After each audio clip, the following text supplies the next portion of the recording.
Hello friends, எல்லாருக்கும் வணக்கம். Welcome to Asian Talks. இன்றைக்கி சரக்கடிக்க ஆசையில் மீனோட நகையை வச்சு தான் மனோஜ் அமௌண்ட் ரெடி பண்ணாருன்ற விஷயம் ரோகிணிக்கு தெரிய வருது. அது மட்டும் இல்லாமல் முத்துக்கு மனோஜ் மேலே இன்னுமே டவுட் அதிகமாகிற மாதிரி ஒரு விஷயம் தெரிய வருது. சரி வாங்க, இன்றைக்கி என்ன நடந்துச்சுன்னு பார்த்துடலாம். மனோஜ் ஏமாந்த விஷயம் எல்லாருக்கும் தெரிய வந்துருச்சு இல்லையா? விஜய் என்ன பண்ணுறாங்கன்னா, மனோஜ் தப்பிக்கணுன்றதுக்காக போட்டு பயங்கரமாக அடிக்கிறாங்க. அப்போ அவங்களே ஒரு ஹிண்ட் மாதிரி எடுத்து கொடுத்துட்றாங்க. யார்கிட்ட கடன் வாங்கினா சொல்லு சொல்லு அப்படின்னு. அதை புரிஞ்சுக்கிட்ட மனோஜ் என் பார்க் ஃப்ரெண்ட்டு தான் வாங்கினேன் அப்படின்ற மாதிரி சொல்லி சமாளிச்சிடுறாங்க.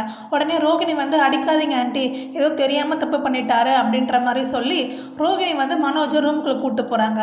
கூப்பிட்டு போனதுக்கு அப்புறமேட்டுக்கு அவங்க போட்டு ஒரு அடி அடிக்கிறாங்க. ஏன் இப்படி பண்ண, ஏன் என்கிட்ட சொல்லலை அப்படின்ற மாதிரி. அதுக்கு அவர் சொல்கிறாரு, இல்லை நீ என்னை தப்பாக நினச்சிப்பியோன்னு பயந்துட்டேன், நான் முட்டாள் மாதிரி நடந்துக்கிட்டேன் அப்படின்னு நினச்சிப்பியோன்றதுனால எனக்கு ரொம்ப பயம் வந்துருச்சு, அதனால தான் நான் சொல்லலை அப்படின்ற மாதிரி சொல்கிறாங்க. உடனே அதுக்கு ரோகிணி சொல்கிறாங்க, நான் எப்படி அப்படி நினைப்பேன், இல்லை பிஸ்னஸில் சாதாரண விஷயம் தானே அப்படின்ற மாதிரி அவங்க சொல்கிறாங்க. அதுக்கப்புறம் மனோஜ் இந்த விஷயம் நான் அம்மாட்ட அன்னைக்கே சொல்லிட்டேன், அம்மா தான் என்னை காப்பாற்றுறதுக்காக இன்றைக்கி என்னை போட்டு அடிச்சிருக்காங்க அப்படின்ற மாதிரியே சொல்கிறாங்க. அப்போ ரோகிணிக்கு டவுட் வந்துடுது. ஆன்ட்டிக்கு தெரியணும்னா அப்போயே இவ்வளோ சீக்ரெட்டாக பெருசாக மெயின்டைன் பண்ணணும், உண்மையை சொல்லு அப்படின்ற மாதிரி கேட்கவும் மனோஜ் சொல்கிறாங்க, நான் உன்ட்ட உண்மையை சொல்லிடுறேன், நான் கோவப்படாதன்னு சொல்லிட்டு மீனா நகையை விற்று தான் நானும் அம்மாவும் அமௌண்ட் ரெடி பண்ணோம் அப்படின்ற மாதிரி சொல்லிடுறாங்க. ரோகிணிக்கு இன்னும் கோவம் ஜாஸ்தியாகிடுது. போட்டு பயங்கரமாக அடிக்கிறாங்க. ஏன் உன் கூட சேர்த்து என்னோட மானத்தையும் சேர்த்து வாங்குற, இந்த விஷயம் முத்துக்கு தெரிஞ்சிச்சுன்னா கண்டிப்பாக நம்மளை சும்மாவே விட மாட்டார், இப்போ பார்த்தாலும் அசிங்கப்படுத்திட்டே இருப்பார் அப்படின்ற மாதிரி சொல்லி அழுகுறாங்க. அதுக்கப்புறம் அவங்களுக்கு என்ன ஐடியா தோணுச்சுன்னு தெரியல. அவங்க தான் ஏற்கனவே கிரிமினல் ஆச்சு இல்லையா? அவங்க என்ன சொல்கிறாங்கன்னா, இந்த விஷயத்தை நீ ஏன்ட்ட சொன்னன்றதை உங்கள் அம்மா கிட்ட சொல்லவே கூடாது அப்படின்ற மாதிரி சொல்லிடுறாங்க. ஆனால் இப்போ நடந்த விஷயம்லாம் பார்க்கும்போது முத்துக்கு இன்னுமே டவுட் அதிகமாகுது. ஏன்னா விஜயா ஒரு மனோஜை போட்டு பயங்கரமாக அடித்தாங்க இல்லையா? அது மட்டும் இல்லாமல் அவங்களே ஒரு ஹிண்ட் மாதிரி எடுத்து கொடுத்தாங்க. இதெல்லாம் முத்து யோசிச்சுட்டு இருக்காரு. அவருக்கு இன்னுமே டவுட் அதிகமாகிடுது. முத்து மாதிரியே ஸ்ருதிக்கும் டவுட் இருக்குது. அவங்க என்ன பண்ணுறாங்கன்னா, ரவி கிட்ட போய் பேசுகிறாங்க. எப்பவுமே மனோஜ்க்கு சப்போர்ட் பண்ணுற ஆன்ட்டி இன்றைக்கி வேறு மாதிரி நடந்துக்கிட்ட மாதிரி ஃபீல் பண்ணுறேன், எனக்குமே மனோஜ் மேலே அதிகமாக டவுட் இருக்குது, ஆன்ட்டி மேலேயும் டவுட் இருக்குது அப்படின்ற மாதிரி அவங்க சொல்கிறாங்க.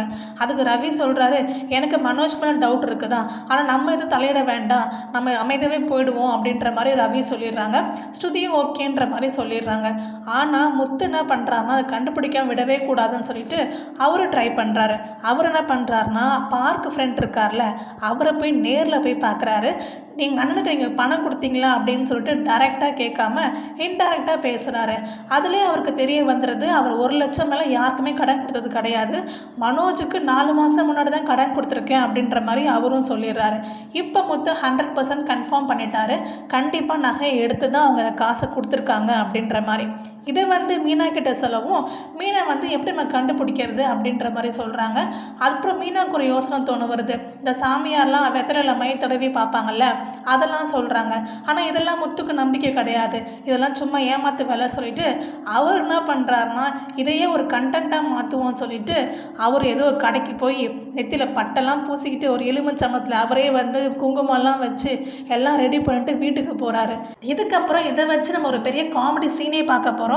அது என்ன நம்ம அடுத்த வாரம் பார்ப்போம். உங்களுக்கு வீடியோ பிடிச்சிருந்துச்சுன்னா வீடியோக்கு லைக் பண்ணி நம்ம சேனல் சப்ஸ்கிரைப் பண்ணி சப்போர்ட் பண்ணுங்கள். தேங்க்யூ அண்ட் தேங்க்ஸ் ஃபார் வாட்சிங்.